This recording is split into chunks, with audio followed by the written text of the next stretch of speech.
hurts. It hurts so bad. What hurts, Vada? The bee stings. I can't breathe. My name is Vada Sultanfuss. Was the day I stood in my own living room in front of a small, open casket and screamed until my throat was raw. I wasn't screaming about death, not really. I was screaming about something much more practical, much more fixable. Where are his glasses? I kept yelling, my voice cracking. He can't see without his glasses. If you can't see, you put on your glasses. If you have a chicken bone stuck in your throat, you go to the doctor. But this was a problem with no solution. I was a hypochondriac, constantly inventing illnesses, Dr. Beagler's least profitable patient. Vada, you've got to stop this. There's absolutely nothing wrong with you. I'll just have to get a second opinion.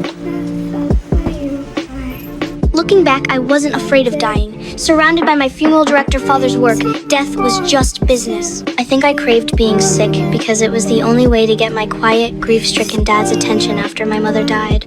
Thomas J., allergic to everything, was the only one who didn't think I was crazy. He was small, quiet, wore thick glasses, and just got me. He was my constant, my shadow, my only friend. That summer, my steady world shook. First, my poetry teacher, Mr. Bixler, treated me like a writer, not a funeral home weirdo, and I fell hopelessly in love. Then Shelley DeVoto arrived, loud, colorful, laughing. She made my dad laugh and smile again, and I hated her for invading our space, stealing my father from my mother's memory. The worst night was their engagement announcement. Feeling betrayed and abandoned, Thomas J. was my anchor. He promised he'd never leave, and then he kissed me.